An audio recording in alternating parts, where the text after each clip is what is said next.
Hello everyone, now let us discuss about category 2 codes. Now the category 2 codes are a set of supplemental tracking codes that can be used for performance measurement. It is anticipated that the use of category 2 codes for performance measurement will decrease the need for the record abstraction and chat review and thereby minimize the administrative burden on physicians, other healthcare professionals, hospitals and entities seeking to measure the quality of patient care. These codes are intended to facilitate data collection about the quality of care rendered by coding certain services and test results. We code certain services and test results that support nationally established performance measures and that have a evidence based as contributing to quality patient care. The use of these codes is optional and it depends upon the particular client. And the codes are not required for correct coding and may not be used as a substitute for category 1 codes. These codes describe clinical components that may be typically included in the E&M service or clinical services and therefore do not have a relative value associated with them. And category 2 codes may also describe results from clinical laboratory or radiological tests and other procedures. Identified processes intended to address the patient safety practices or services reflecting the compliance with state or federal law. The category 2 codes described in this session make use of alphabetical characters as the fifth character in their string. Category 3 codes, if you remember, they have fifth character T, whereas category 2 codes, they have fifth character F. 4 digits followed by fifth character F. Whenever the fifth character is F, you must assume that it is a category 2 code. And these digits are not intended to reflect the placement of the code in the regular category 1 part of the CPT code set. And to promote understanding of these codes and their associated measures, users are referred to alphabetical clinic topic listings which contain information about the performance exclusion modifiers, measures and measure source. For further understanding, we can refer the alphabetical clinical topic listing, which contains information about the performance measure exclusion modifiers, measures and measures source. Here we are not discussing this alphabetical clinical topic listings. Here we will be just discussing the category 2 codes description and couple of examples. The cross references to the measures associated with each category 2 codes and their source are included for reference in this alphabetical clinic topic listing. In addition, acronyms for the related diseases or clinical conditions have been added at the end of each code descriptor to identify the topic or clinical category in which the code is included. And a complete listing of diseases or clinical conditions and their acronyms are provided in the alphabetical order in the alphabetical clinical topics listing.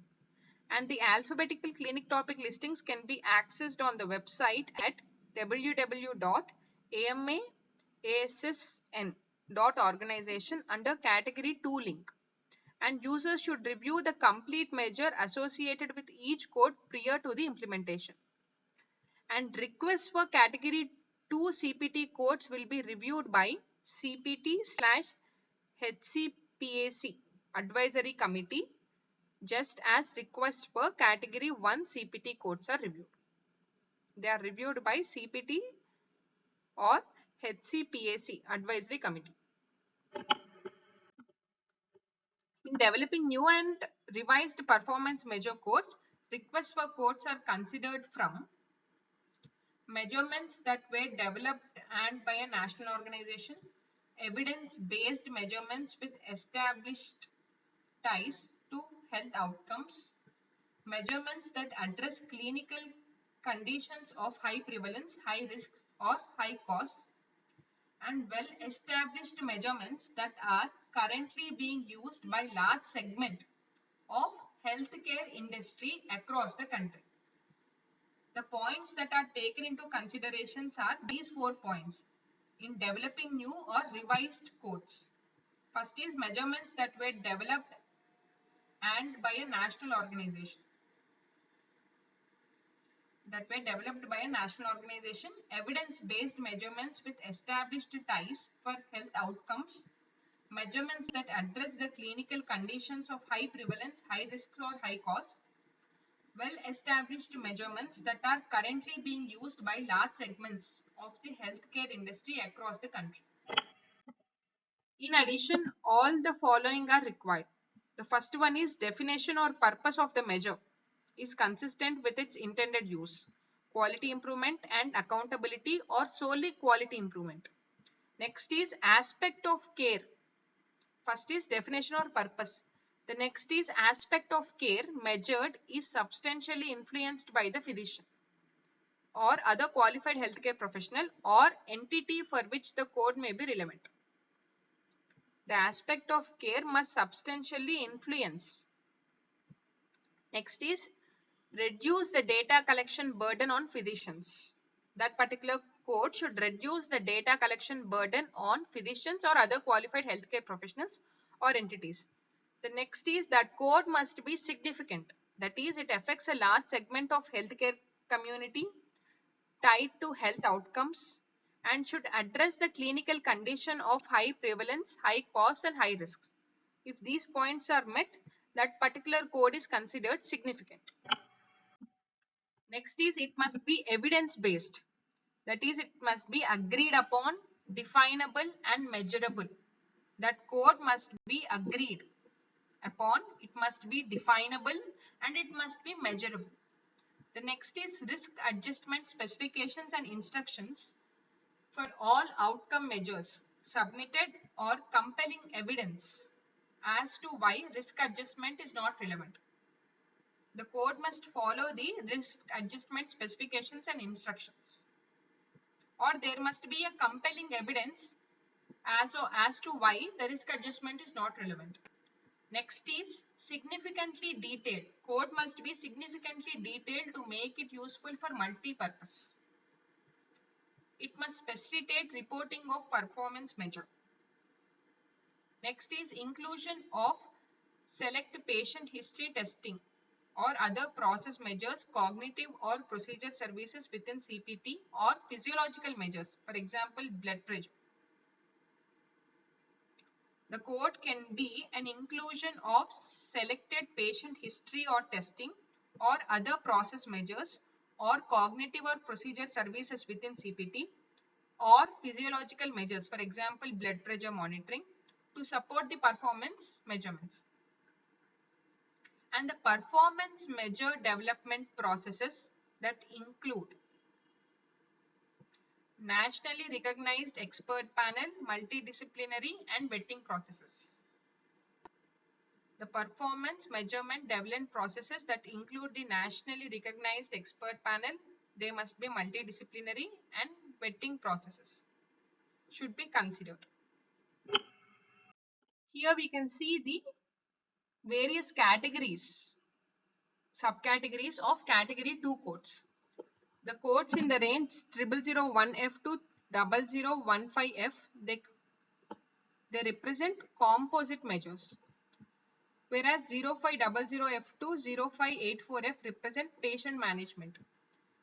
Next set is 1000F to 1505F. They represent patient history. These codes, they represent the patient history. The next is 2000F to 2026F represent physical examination. 3006F to 3776F represent diagnostic or screening processes or results.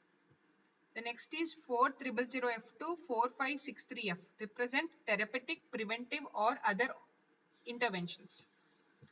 500F to 5250F represent follow-up or other outcomes. Next is 6005F to 6150F represent patient safety. Next is 7010F to 7025F represent structural measures, and 9001F to 9007F represent non-measures category 2 codes. There are certain superscripted numbers that are included at the end of each code descriptor that directs the users to the major developers that are associated with these footnotes, whose names and web addresses are listed below. Here are the list of major developers. The first one is Physician Consortium for Performance Improvement, PCPI. The website is www.physicianconsortium.org. The next is National Committee on Quality Assurance, NCQA, and Health Employer Data Information Set, HEDIS. It is commonly called HEDIS, Health Employer Data Information Set. The website is www.ncqa.org. The next is the Joint Commission, TJC, ORYX Initiative Performance Measures. It can be referred in the website www.jointcommission.org/performance measurement/ASPX. The next is National Diabetes Quality Improvement Alliance, NDQIA. The website is www.nationaldiabetesalliance.org. Next is joint measure from the Physician Consortium for Performance Improvement. The website is www.physicianconsortium.org and National Committee on Quality Assurance, NCQA, which can be referred in the website that we have previously discussed here, www.ncqa.org. Here is the list of some more major developers. Society of Thoracic Surgeons at www.sts.org and National Quality Forum, which can be referred in www.qualityforum.org. Next is Optum, www.optum.com. Next is American Academy of Neurology, which can be referred in the website www.ana.com.go. Practice/quality/measurement of quality at ana.com. Next is College of American Pathologists, CAP. Below is the website. Next is American Gastroenterological Association, AGA. The website is www.gastro.org/quality. The next is American Society of Anesthesiologists, ASA. Beside is the respective website, www.asahq.org. Next is American College of Gastroenterology, ACG, www.gi.org. Next is American Gastroenterological Association, AGA. And next is American Society for Gastrointestinal Endoscopy, ASGE. Here are some of the category 2 codes that are shortlisted by HEDIS. For reporting adult BMI, the code is 3008F. Whenever BMI is assessed or documented in the record, you can quote 3008F whenever BMI is assessed or documented. The next code is CVD, cholesterol management, LDL tests and level. The code is 3048F. Whenever the most recent LDL-C is less than 100 mg per dl, you need to report this measure code.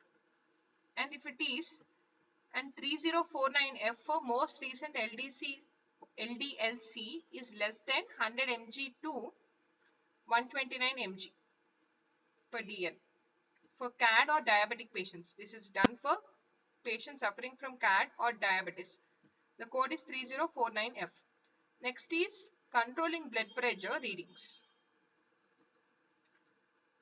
3074F must be reported whenever the most recent systolic blood pressure is less than 130 mmHg. And 3075F for most recent systolic blood pressure less than 130 to 139 mg per mmHg. Whenever the blood pressure range, most recent systolic blood pressure range is in the range of 130 to 139, you can report this code. For example, on a particular visit If the patient is hypertensive and the patient has a systolic blood pressure reading of 138, then you can report this code 3075F. Similarly, if the patient blood pressure is 120, it is less than 130 mmHg, you can report 3074F.